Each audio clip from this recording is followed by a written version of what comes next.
Yes, Republic right now is live from New York. Our colleague Niranjan joining us, I'm told right now here. Niranjan, what will happen when the two most powerful leaders meet, Prime Minister Modi and Donald Trump? What do we expect?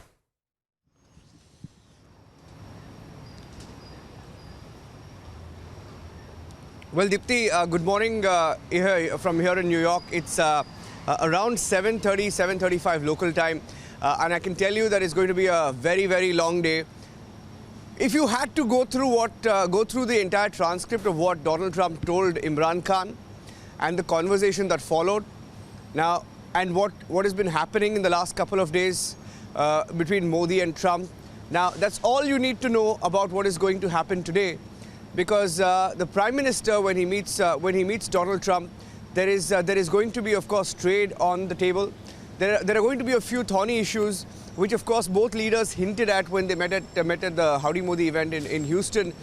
Donald Trump did, of course, say that the Prime Minister is a very hard bargainer. Now, it's going to be a very interesting day, Dipti. It's going to be a long day, in fact, one that starts at 7 a.m. for us, at 12 p.m. or noon for the Prime Minister.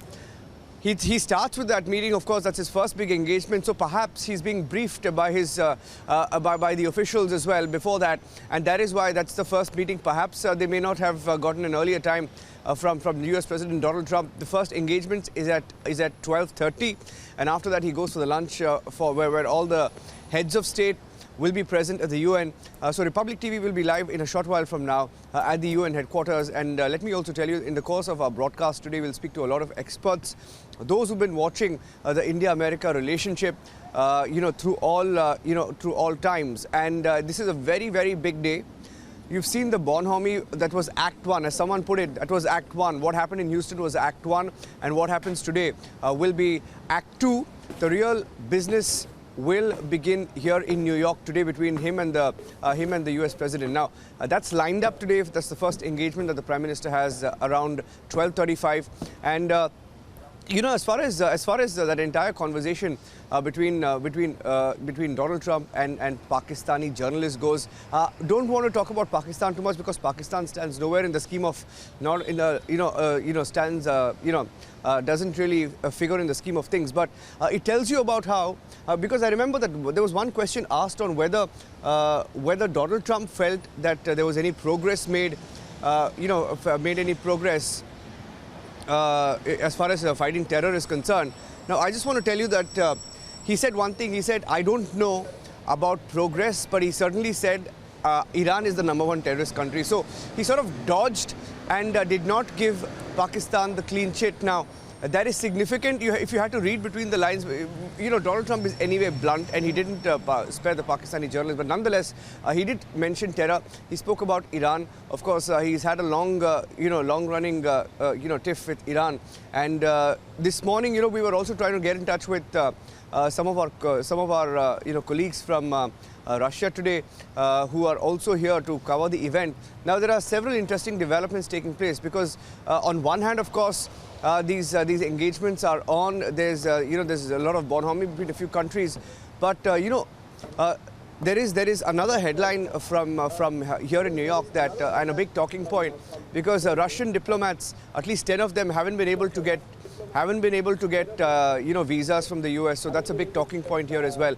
But back to what Prime Minister Modi will be doing, meeting the US President Donald Trump in a short while from now. It's going to be an interesting meeting, Dipti, because both of them, when they met at Houston, Modi, he introduced Donald Trump. Donald Trump came on stage, gave a speech, and then later introduced Prime Minister Modi. So they have this. They call each other good friends, and then they say that they're friends even before they became one. He, the president, and Modi, the Prime Minister. And they do, of course, talk about how both of them are hard negotiators. Several issues will be on the table.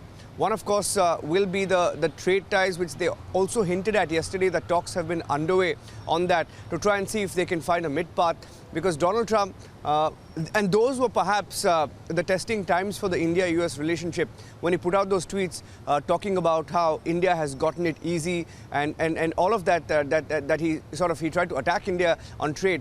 But Another issue that you speak to people who've been studying the India-US relationship. Another issue that they talk about, which will be a thorny issue, will be that of the S-400 missiles, which India has purchased from Russia, the missile system, and there is a buzz that too could figure in the talks. Now, is there a midway that they could reach as far as the S-400 missiles are concerned? We don't know, because it's a similar issue that America also faces with Turkey. So perhaps whatever happens with India could also pave a way for how Turkey's relationship with America goes. So these are some of the issues and some of the big headlines. And of course, he ends his day with the Melinda Gates Foundation Goalkeepers Award. He's being honored here for keeping up small goals, which have made a big difference. Of course, when the Melinda Gates Foundation decided to honor the Prime Minister, they did speak of his contribution in fighting. They mentioned Swachh Bharat Abhiyan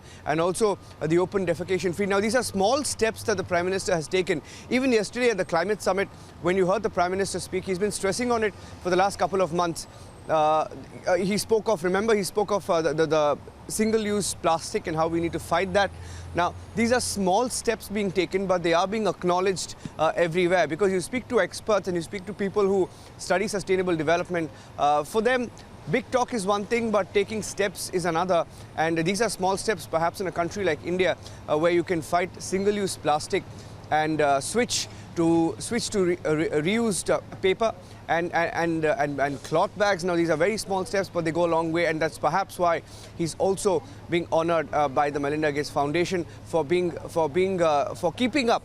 It's the Goalkeepers Award, and they will be honoring him for keeping up his commitment to saving the environment.